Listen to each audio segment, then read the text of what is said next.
In life, you either growing or you're dying. You either climbing or you're sliding back. Tony Robbins. Hello, everybody.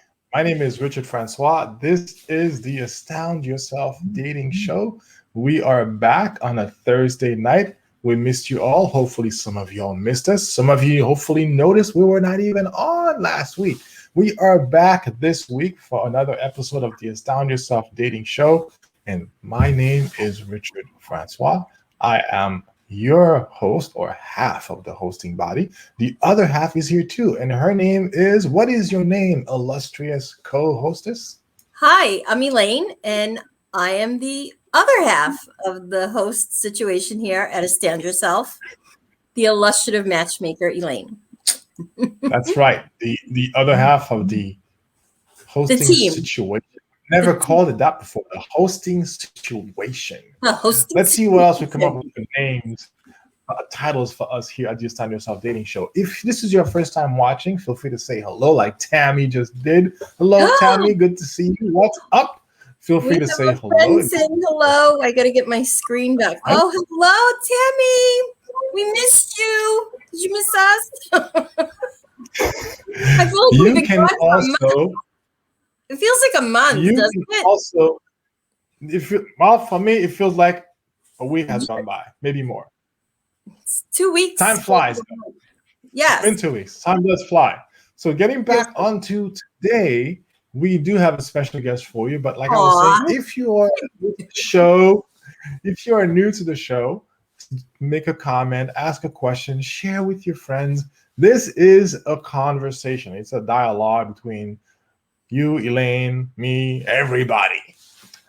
Now, Elaine, we have another special guest with us tonight on the Astound Yourself Dating Show. Tell us who you brought and what we can look forward to. So this is actually different because we found somebody local who's like from the hood, like within driving distance. We've been pulling people from all over the United States, and I'm excited. Outside the United States. Yeah, somebody from our neighborhood, somebody from Derry, New Hampshire, actually.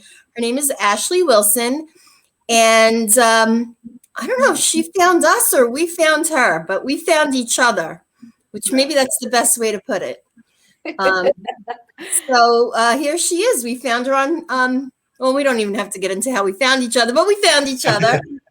And hi, guys. How are you today? We're doing awesome. Thank you for joining us today, Ashley. We're excited to have you on. We just met, a week ago, was it? Yes. We grabbed a coffee.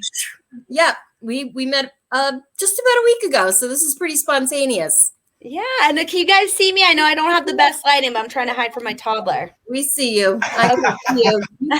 We see you, and we won't tell you if you see your toddler. We'll let that be a surprise. Okay, perfect. Fingers crossed. Well, thank you so much for having me. We've never had a toddler audition, so this could be our lucky night. We'll see. Awesome. Thank you for coming on. As a mom, I know what it's like to have little ones running around and distracting potentially. So, of course. Do you have somebody there keeping company, or you're just kind of doing this hoping that you're not going to get interrupted? There's someone downstars, my boyfriend, but sometimes if she knows I'm not around, then she's going to try to find me. So you're going to sneak out? Yeah. I'll keep you posted. Yeah, it's like a game. Where's mommy? Where's mommy? I get it. Okay, so it's fun. If she finds you, it'll be fun. We'll work her right into the show. No problem. Perfect. Yeah, we'll find a spot for her. So thank you for coming on tonight. Yeah, thank you for having me. I was so excited. This is actually one of my first lives. I usually just do videos and post them on social media. So it's exciting to go live. I'm getting a little thrill and a little adrenaline. It's very nice. We'll try not to set the bar too high for everybody else. Well, speaking of bar, that's her. That's the name of her website, right? It's called It's called the Life Coach Bar. When I first started my business, to tell you a little bit about why I became interested in life coaching, I've actually worked as a counselor at Southern New Hampshire University. So small world. I'm sure you guys have both heard of that. And I've worked as a counselor there for years, and I love helping people. I was really able to, help people create a pathway towards their goals. And then I was also in human resources and talent development. So I was really helping people with trainings, workshops. So I've always been very passionate about growth and development. And I finally decided to pull the trigger. I've been researching becoming a life coach for years. So I decided to pull the trigger, enroll in a 6-month life coaching program. And now here I am, and I absolutely love it. I love helping my clients. I love being able to make a difference. And I love getting those testimonials like, wow, this is where I was 2 months ago, and this is where I am because of you. Now with the life coach bar, I purposely named it the life coach bar because a lot of life coaches, just have their first name, and I wanted to be different. I feel like I gained my relationship skills and my people skills as a result of working in the hospitality industry. So I worked at a bunch of bars, hence the name, the Life Coach Bar. So that's kind of cool because when I heard bar, I'm like, of course, right away I'm thinking of, margaritas and martinis and.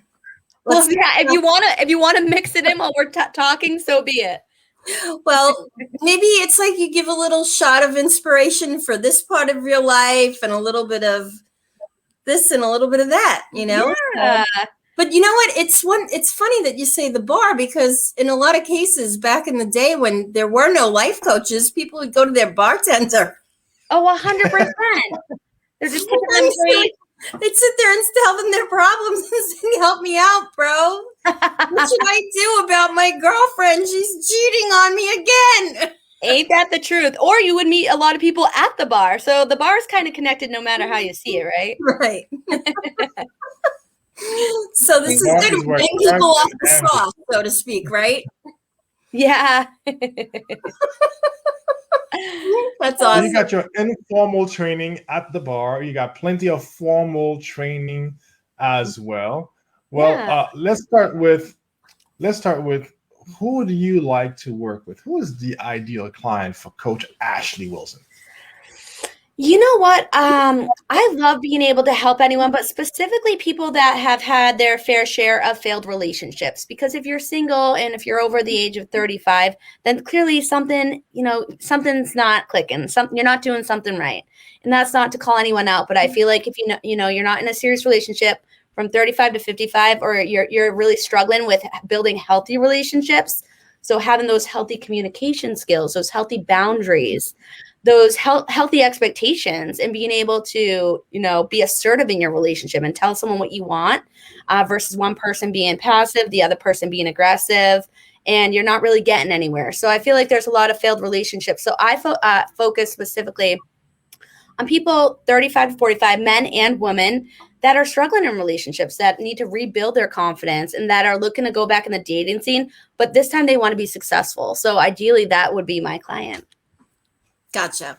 Yeah. So you deal with a lot of people, they really just don't want to go on a repeat. And by the time I meet people, I really get people that have kind of been there, done that 2, 3, 4 times. So if they can find you in their 30s and 40s, maybe they wouldn't need someone like me in their 50s. Well, yeah. So, like I said, ideally, I just don't feel like people are really building these soft skills that they need to be successful in relationships. So, how are your skills? Oh, we have a question. Somebody posted. Like to just throw it out here now. Wayne has asked, what about someone who's 50 years old, never had a girl? Is this for you, Wayne, specifically for yourself? Someone who's never had a girlfriend or a relationship at 50 years old? What do you think, Ashley? Is there hope for such a person, or should you just take up crocheting and be done with it? Is this like for yourself, a guy who's 50 or a friend? So asking for a friend. I'm just gonna asking for a friend.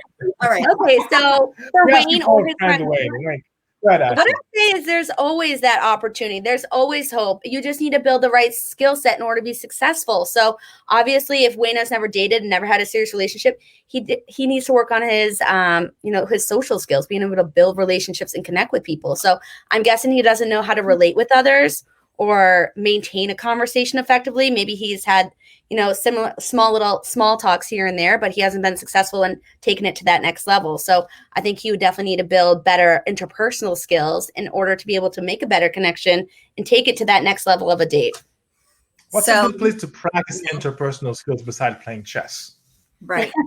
Well, he says he's jaded now and he's no longer a nice guy. So I don't know what that means, but I Well, just think maybe that, maybe when.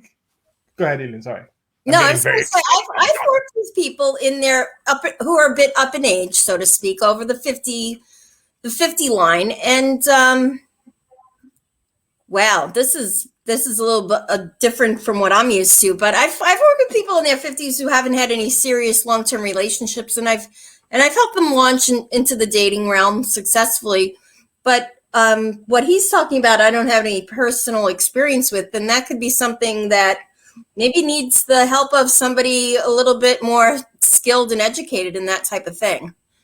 So he's talking about being raised in a cult and missing some social skills. So, hey, that might be above and beyond something that Ashley might have experience in or something I might have experience in. But, it helps to talk to somebody. You have to start somewhere. You can't keep these things inside. And if you're unhappy, you have to really kind of try to connect with somebody who could lead you to getting to the root of your problems and try to find help, Yeah, I mean, speaking of find it on your own. Connect to somebody who can help you get help.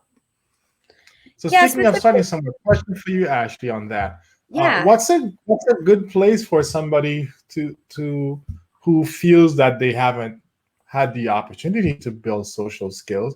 What's a good baby step, a good place to start and just dip your toe in the water of social skill building? What might somebody do to just start practicing? So even someone that doesn't have those social skills, well, first they have to acknowledge that they have a set of behaviors that are no longer working for them. You're not able to get those relationships going because you lack them. So you need to at least address that, and then you start practicing. So even say you're at the grocery store, you're in line, have a conversation with the lady. I know everyone's wearing a mask, but the lady at the register, say, "Hey, how's your day going?" Or, "Wow, it's super windy out there. I almost flew away." Just start having any kind of conversation with anyone at the store, with anyone wherever you're going shopping, if you're going on a walk with someone, and just saying, "Hi, how are you?" Just practice getting out of your comfort zone and talking to almost anyone. If you are close to a family member, use them as practice. Like, act like they are, a potential date, and ask them questions like, "Hey, is this a good question? Does this turn you off? Am I saying something that's a little awkward right now? How am I acting?" Use someone that you could benefit from, whether it's a close friend or a family, a relative, to be able to ask those questions. So what I'm hearing is practice, and it's okay to have it be awkward at first. There's nothing wrong with that. We all were awkward at first with something we're now good at. So be willing to practice. Yeah, of course. You definitely have to continue to practice and practice. So if you want to unlearn something, say, for example, bad behaviors in your past, you have to find a way to learn the new behaviors. That's how you're going to unlearn the bad behaviors. So even if you were, in a bad situation in your past or a part of a bad group, like Wayne had mentioned, you have to unlearn some of those bad behaviors and patterns that you developed and relearn healthier ones to get you to where you need to be. Awesome. Thank you. Yeah. Do we have any? Oh, let's see. An example of the types of clients you work with and the situations they were in. So maybe like a success story. And make sure you tell us the first name, last name, anything that makes them identifiable to the world. Yeah, I mean, honestly, I can't really identify clients just based off of client. I'm kidding, of course. Okay, I was like, oh no, I can't do that. But part of what I do is really trying to get someone to understand who they are and how they work. So in connection with that, I like to ask my clients, what are your values? What are your virtues? And, what are your morals? See, it's important to know about yourself, because the more you're aware of what you want and what you need in a partner to complement your life, the more you're going to be able to attract it. So that leads me to my story about a client I had. She was 45 years old. She was a female. And she went out on a date, and 6 months later, she got married. Now, she's very close with her daughter, but her new husband got very jealous of their relationship. So that's one red flag. But he also purposely went out of his way to make the daughter uncomfortable at the home that they shared. And obviously, the daughter had been living there for years with her mom. And it was to notice that he didn't value family like she did. She was a social person, and she valued that relationship with her daughter. and he valued his privacy and one-on-one settings. So it was clear that if she had really had those good quality conversations right from the beginning of their relationship, she would have noticed right off the get-go, like, wow, he's not into family like I am, or wow, he's someone that's controlling, and that's not me. I'm more liberal. I'm more like open to meeting people and to having relationships, and he wasn't. So that's a perfect example of, one of my clients that needed to really figure out how to be more assertive and figuring out who she's dating and how she could find those connections and how she could really make sure that her values and morals aligned with, her partner. So, I mean, it took a lot of work because she's kind of used to attracting those dysfunctional people. And at that point, she's a little older. She's 45. So not that she was desperate, but the first person that took interest in her who's good looking, she just jumped right on it. And now 6 months later, she got married, but now I think they're getting divorced because that's what she told me. And now she has to work on really being better with her own behaviors of being able to attract people that are more in line with what her values and morals are. So it's that kind of work that's important to do, because you don't want to just date someone because they're good looking and you have a few months that are fun. You want to make sure in the long term that you guys both align and you guys both have a similar lifestyle that you enjoy and similar values and morals. Because if you don't, you could end up like her. Now she's going through a divorce, and Right. they weren't married for a while, as you can tell. Right, so similar values, similar lifestyles, and maybe taking 7 months before you get married would be. Yeah, a little bit I longer make than light of it, but I make light of it. But I hear what you're saying. But there's so much to unpack, and there's so much there's so much a person could get wrong, so to speak, when looking for love, looking for a relationship, on the way to looking to get something right. Do you help people navigate that sea of possible things that they could get wrong as they look for that relationship? Well, you know what? One of the first steps I do, especially because I am a relationship coach, is I really kind of want to do a relationship inventory. I want to take account and learn about all your previous relationships and find some patterns, dig a little bit and find some patterns of those past relationships and how they're carrying on. And if they're positive or negative, are they good quality patterns, or do you have some bad patterns? Are you used to attracting very dysfunctional people? Are you used to attracting or going for those, excuse my language, assholes that don't necessarily, they're just there for the short term. They're not there for the long term. So a lot of people are like, I can't find that true love. But in my head, I'm like, well, you're not really attracting those quality people. So that's why it's so important to do that interpersonal work and have those skills to build that emotional intelligence and to be able to understand people and be able to listen to people and be able to build your confidence. You need all those interpersonal skills to be able to successfully know what you want and don't deal with the bullshit of dating around. Know exactly what you want and don't waste your time, and be able to reach out with people that have the similar things that you have in common. And where do you find these people aside from Bumble? Well, you know what's funny about Bumble? My partner and I, my boyfriend, we're moving into a house, and we met on Bumble 3.5 years ago. So I used to, have a hard time with the online dating, and I never thought it could lead to this, but it has. So it can indeed work, but you have to be very deliberate and very intentional. I remember on that first date, I was so intentional with the questions I asked, what I wanted to know about him, what he did for fun, I was basically asking what's important to you? Not just so what sports do you like? I really wanted to dig deep on that very first date, but also be very bubbly and fun with it. And now look where we are. So it's doable with online, but it could be a little trickier. That's a good point. Now, Andrea has a question. I want to get to it next, but I have one quick thing here, because you mentioned Bumble. How does somebody balance having fun on a date and finding what's a good match, but also doing so without having their deal breakers just take over the conversation? You're not having people who have too many deal breakers, and the first thing that goes wrong, they're just out the door. For example, I was listening to the show on the radio, and this dude refused to go out with a woman again And the reason why was they went to a fancy restaurant on the first date, which that itself is a mistake. But they went to a fancy restaurant on date number one, and he did not like the way she was mispronouncing the items on the menu. Now you might say, hey, the guy has his preferences and he's a foodie, blah blah blah. Or you might have the other argument of, dude, be a little bit more open-minded. Regardless, his deal breaker was she said filet mignon, and he was out. For me, I would have waited until she said merlot. That's where I would have gone the line. Oh my goodness. That's a long way of asking, how do you balance having healthy deal breakers versus an asinine list that nobody can meet?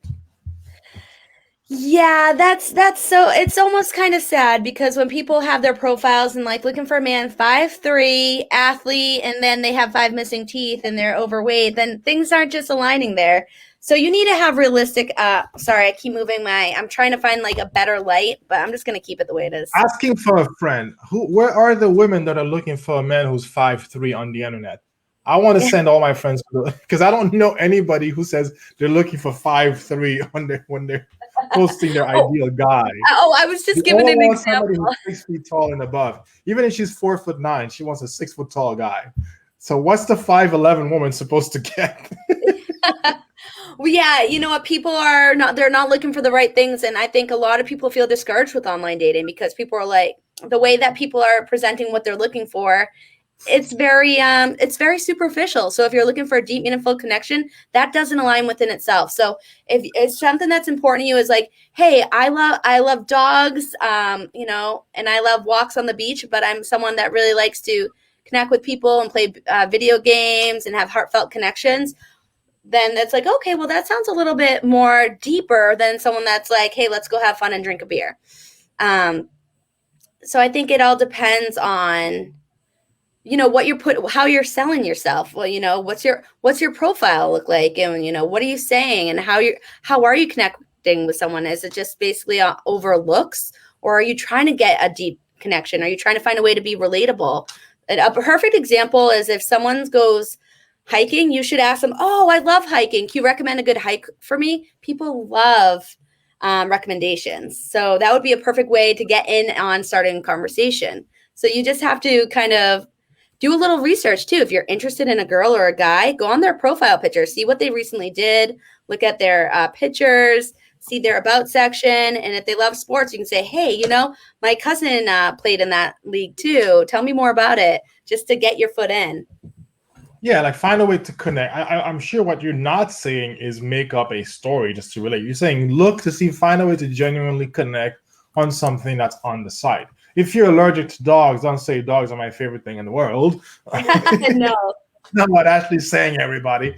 She's saying find a way to genuinely connect with something on the profile. Let's quickly get to Andrea's question. I'm sure Elaine's itching to ask you one or something else. So let's get to Andrea's question. I'll turn it back over to Elaine. Andrea had a question here that's getting lost in the comments. Let's go find it. Well, is it? Here it is. Well, first of all, I wanted to tell Andrea that I really appreciate the fact that she is looking for a short man. So Wayne mentioned Elaine has 7 matches for you right away. Just kidding. No, I'm so serious. So, because there's so many, like Wayne says, women who are like 4 feet something and they want a 6 foot guy. It's very frustrating. So she wants short, and I love that. So thumbs up to Andrea for that one. And but she mentions in her comment that she needs to attract people that are more like what she's attracted to. Like, so she's attracting people that she's not attracted to. So she needs to learn how to attract people that she's attracted to. So without knowing what that might be, I guess that's a little tricky, but how do you address that issue if somebody keeps attracting the wrong type or just doesn't attract the ones that they like, or how do you use the law of attraction to start winning and dating? Yeah. Or if they're unrealistic, do you confront people that are unrealistic in their parameters for what they're looking for in a mate? If it's a 4 foot, a woman who's 4 foot that's looking for 6 feet, do you say, Do you tell them? I mean, it's a challenge for me because I am a matchmaker and I'm looking for matches. And I know wonderful men who are below 5'8", and women cast them off like they have some sort of social disease, you know? Yeah. And it's crazy. It's, you know, they're not looking at the character. They're looking at a physical trait they have no control over. 100%. If I was Andrea, I would write down a list tonight of what are your top 5 values and what are your top 5 morals. And I would lead with that when it comes to dating. You're going to be much more successful when it comes to dating because you're going to actually find someone that is on the same wavelength as you. And even if they're a little bit different or a little bit taller than your preference, at least that you guys share similar values, so you have a stronger chance of being able to connect. Versus someone that maybe fits your preferences, but then you guys are completely mismatched. So what are you more interested in? Finding a good match where you can share values and maybe a little bit shorter? Or would you like to find someone that fits your description, but there's clearly nothing in common? Mm-hmm. So she stated that she's looking for someone who's exactly like she is. So she's looking for, I would assume, a guy who looks great in a red bikini. That's what you're looking for, Andrea. Is that right? Fit. You know, this is the thing. It's the person who's unfit that wants somebody who's fit. It gets a little frustrating. But if she's physically fit, you know, she wants a partner who takes care of himself, or, you know, if somebody reads a few books in their lifetime, they want somebody who knows how to read. It's not too much to ask, I don't think, to want somebody who's, you know, an intellectual kind of peer. But short, financially comfortable, smart, and wild. Oh, I like the wild part. Fun. Prince all the way. All right, we get it. So she's looking for somebody who's like her. She doesn't want to have to carry the relationship on her shoulders. You know, I always said I don't want to have to be the entertainment committee.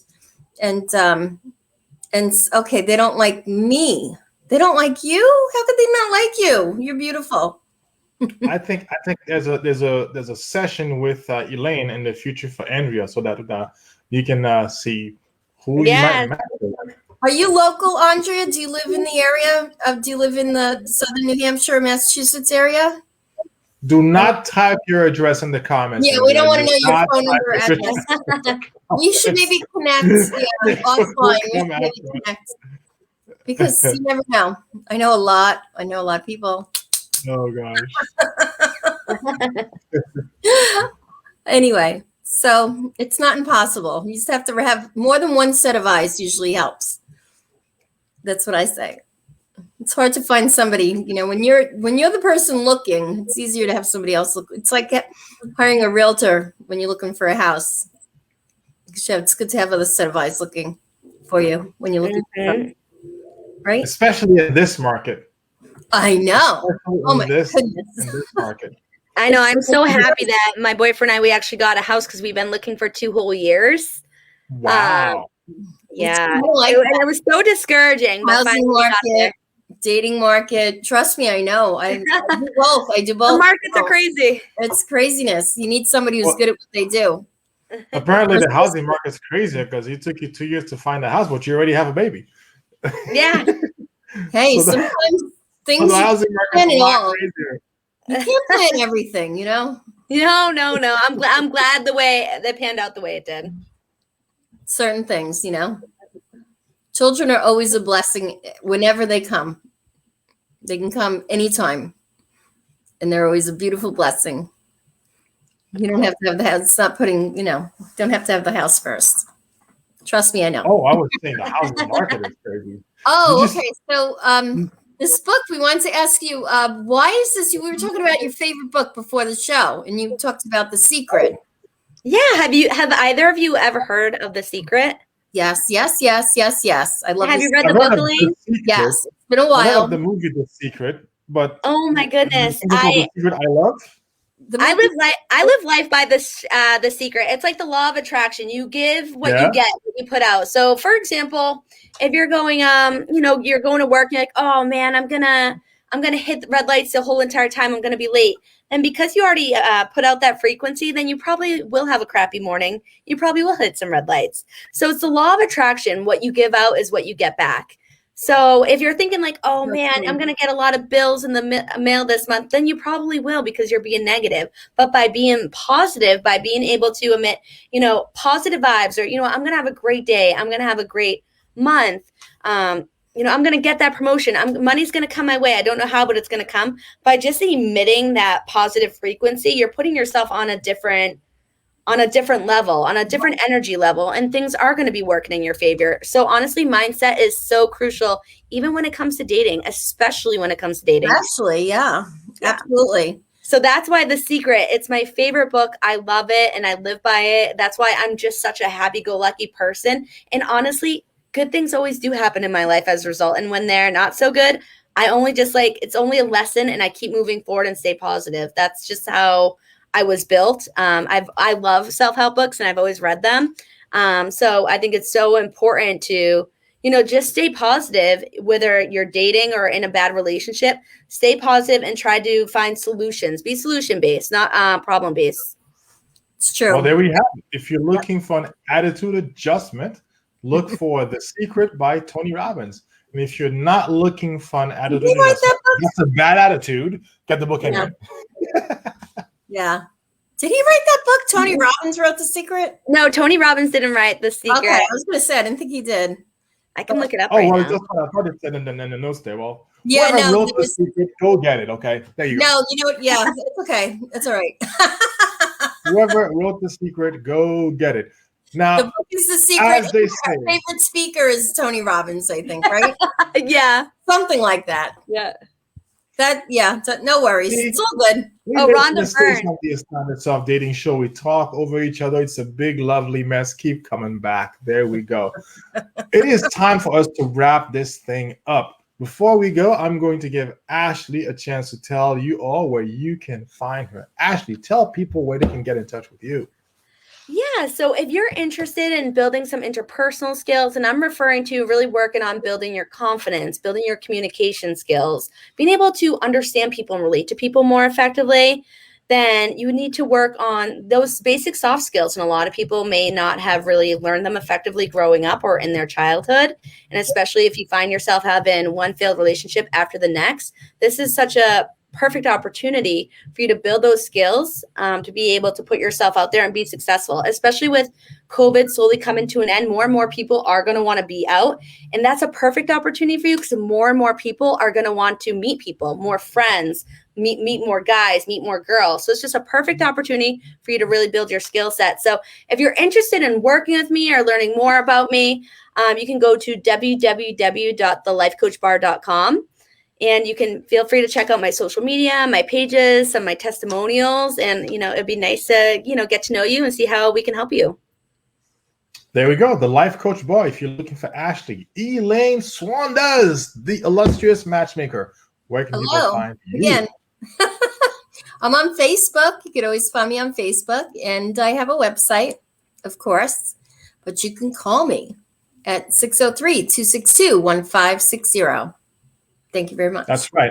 And if you're wondering what Elaine's Facebook page is, I'll tell you it's Dynamic Introductions, because she's leaving you in suspense. And her website is the same name too, Dynamic Introductions. That's where you can find Elaine. That's where I am. For those of you looking for me, if you've watched this show before, you know that I love working with nice guys. You know who you are, Mr. Nice Guy. You're the person who hears, "You're such a good friend. I wish there were more guys like you. Don't ever change. My cousin is single, but I'm not into you." If you hear that, and you're the nice guy getting hugs and handshakes when you want to get kisses and spankings, ta-da! If